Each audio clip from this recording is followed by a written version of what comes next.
झुंड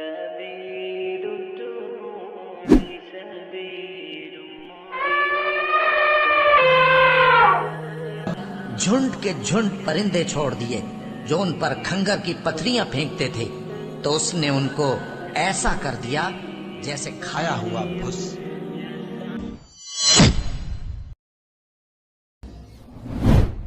अबरहा हाकिम था, एक ऐसा हाकिम जिसके पास बहुत ताकत थी।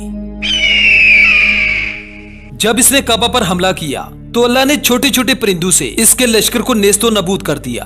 हजरत मोहम्मद सल्लल्लाहु अलैहि वसल्लम की विलादत से कबल अरब के जुनूब में वाक़े मुल्क यमन पर एक बादशाह की हुकूमत थी। इस वाक़े का जिक्र कुरान की सूरह फील में मौजूद है, जिसका नाम अबरहा इब्ने अरशम था।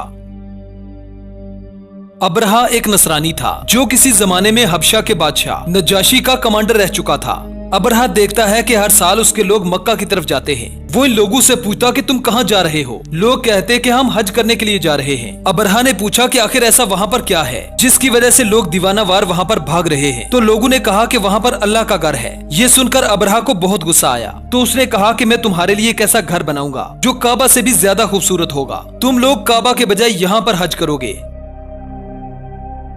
वो एक बहुत बड़ा गिरजाघर कलीसिया तैयार करवाता है। ये इसे यमन के शहर सना में तैयार करवाता है। इसकी वजह ये थी कि वो भी एक ईसाई था।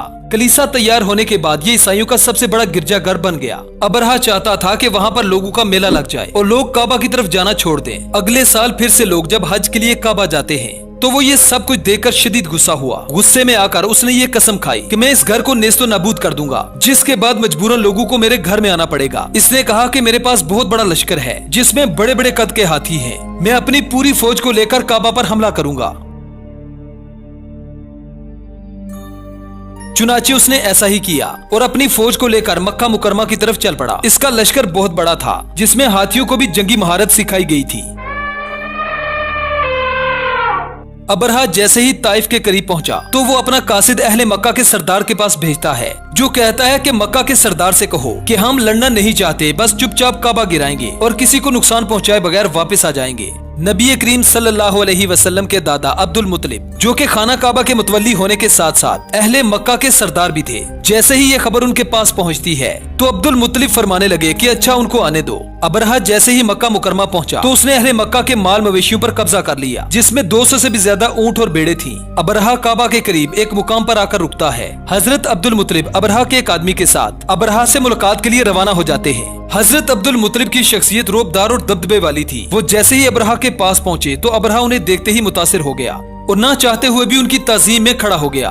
वो आपसे मुहातिब होकर कहता है कि मेरी आप लोगों से कोई दुश्मनी नहीं, मैं सिर्फ काबा को ढाने आया हूँ। इस पर हजरत अब्दुल मुत्तलिब ने फरमाया कि मैं तुमसे काबा के बारे में बात करने नहीं आया, मैं अपने माल मवेशियों के बारे में बात करने आया हूँ। इस पर अबरहा को हैरत हुई और कहने लगा कि मैं तुम्हारे इबादत करने वाले घर को ढाने आया हूँ और तुम्हें अपनी भेड़ बकरियों की पड़ी है। इस पर हजरत अब्दुल मुत्तलिब ने बड़े इत्मीनान से फरमाया कि मुझे काबा की कोई फिक्र नहीं, क्योंकि मैं जानता हूँ कि काबा की हिफाजत करने वाला इसकी खूब हिफाजत कर सकता है। उसे काबा की हिफाजत के लिए हमारी मदद की जरा सी भी जरूरत नहीं, लेकिन मेरे ऊँटों का मालिक मैं हूँ, उनकी हिफाजत का जुम्मा मेरा है। ये जवाब सुनने के बाद अबरहा ने उनके ऊँट वापस कर दिए। सब अहले मक्का लश्कर के डर से अपने माल मवेशी लेकर मक्का की चोटियों पर चले जाते हैं, लेकिन हजरत अब्दुल मुत्तलिब काबा का तवाफ करते हैं। आपने काबा का दरवाजा पकड़कर अल्लाह से इल्तिजा की कि ए अल्लाह, अपने इस घर की हिफाजत फरमा। लश्कर हमसे बहुत बड़ा है, हम इनका मुकाबला नहीं कर सकते।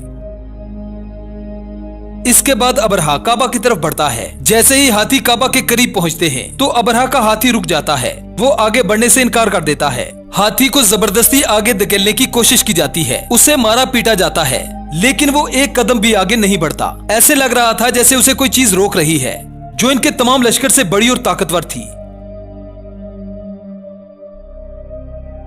वो आपस में बहस ही कर रहे थे कि आखिर क्या किया जाए। इतने में जैसे ही वो आसमान की तरफ देखते हैं तो आसमान पर अंधेरा छा जाता है। छोटे छोटे परिंदों की एक बहुत बड़ी फौज इनके सरों को अपने परों से ढांप देती है। हर परिंदे की चोंच में 3 कंकरियां थी। ये परिंदे आसमान की बुलंदियों पर जाकर जैसे ही उन कंकरियों को नीचे फेंकते तो वो कंकरियां आग के गोले बनकर इनके जिस्मों से गुजर जाती। चंद ही मिनटों में इन कंकरियों ने इस पूरे लश्कर का भूसा बना दिया। ये सारा मंजर देखकर अहले मक्का चिल्ला उठे। वो आपस में बातें करने लगे कि क्या अब्दुल मुत्तलिब ने नहीं कहा था कि अल्लाह इसकी खुद हिफाजत करेगा। तो उसने उनको ऐसा कर दिया जैसे खाया हुआ